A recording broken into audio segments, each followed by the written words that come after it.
मेरे साथ अबू आजमी हैं जो नेताजी के सबसे करीबी लोगों में से एक माने जाते रहे हैं। अबू आजमी जी तुरंत निकल रहे हैं लखनऊ के लिए।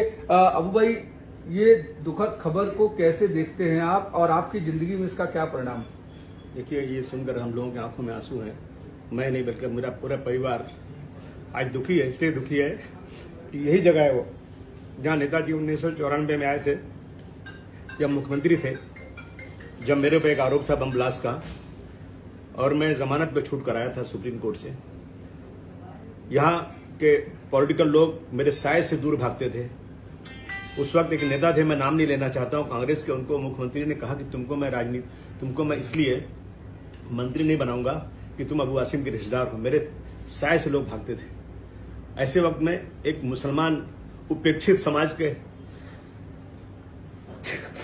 वर्कर के ऊपर नेताजी ने यही आकर मेरे सर पे हाथ रखा। लोगों ने मना किया कि मत जाओ उनके पास, वो आरोपी है बहुत बड़े केस का। नेताजी ने कहा मैं जानता हूं ये झूठ है, और नेताजी ने कहा अबू आसिम तुम काम करो, मैं तुम्हारे साथ खड़ा हूं। बहुत अखबारों में नेताजी के खिलाफ बहुत छपा, लेकिन नेताजी बिल्कुल पहाड़ की तरह से खड़े होकर उसका मुकाबला किया। मैं निर्दोष है, मेरा कोई दूर तो लेना नहीं। यही नेताजी ने मुझे पार्टी में लाने की बात किया। मैंने कहा मैं कभी इलेक्शन नहीं लड़ूंगा, मैं आपकी पार्टी बढ़ाऊंगा, क्योंकि आप यूपी में जो काम कर रहे हैं शायद पूरे देश में कोई नहीं कर रहा है। और मैं कभी इलेक्शन लड़ता नहीं था। मैंने जिनको लड़ाया वो उन्होंने गद्दारी किया, दूसरी पार्टी में सत्ता के लालच में भाग गए। नेताजी मुझे डांटा और प्यार से कहा तुम राज्यसभा में जाओ। मैंने कहा नहीं नेताजी मैं नहीं जाना चाहता हूं, लेकिन डांट के उन्होंने भेजा।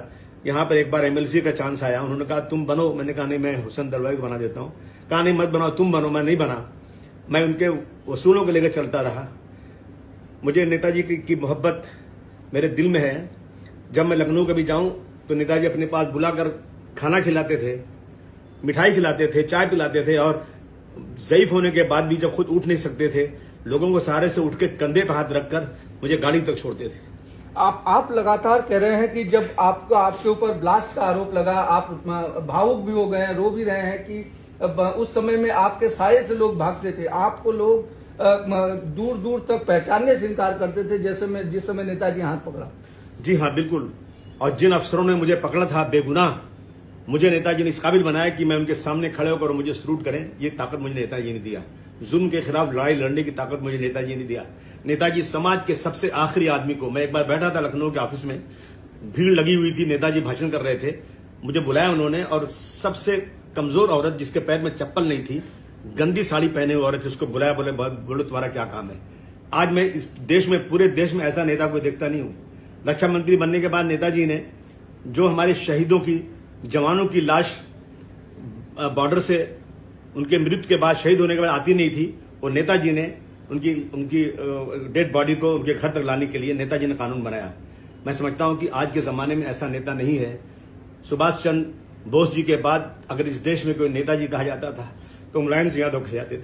आपकी जिंदगी में क्या आमूल-चूल परिवर्तन हुआ नेताजी के आने के बाद, और उसके पहले की जिंदगी और बाद की? मेरी जिंदगी पहले सिर्फ कारोबारी थी। मैं अपने बाल बच्चों के लिए लड़ता था, बाल बच्चों के लिए कमाता था, लेकिन नेताजी से मिलने के बाद मुझे नहीं मालूम मेरे बच्चे कब जवान हो गए।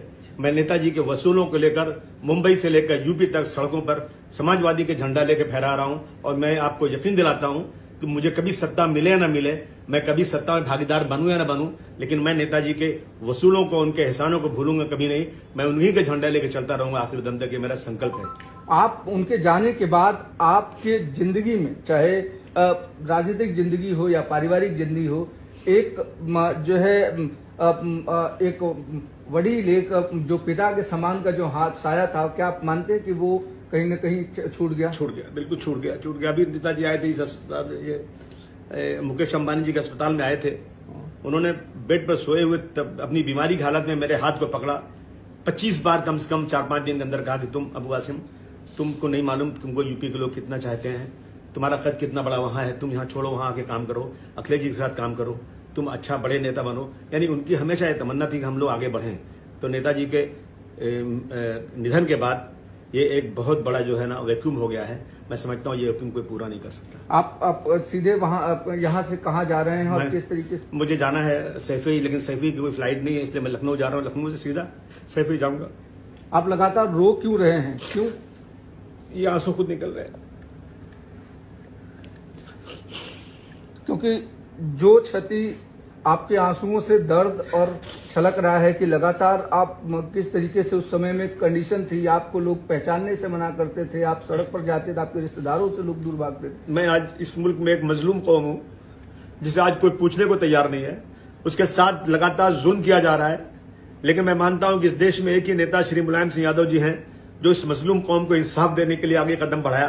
कैसे कैसे आरोप उन पे लगे, उनको कहा गया कि मुसलमानों की औलाद है, उन्होंने बुरा नहीं माना, उन्होंने कहा शायद इसी बहाने से मुझे अल्लाह ताला माफ कर दे और मुझे कोई अच्छी जगह मिले जन्नत में, स्वर्ग में। इनके ये अल्फाज मेरे कानों में गुजरे।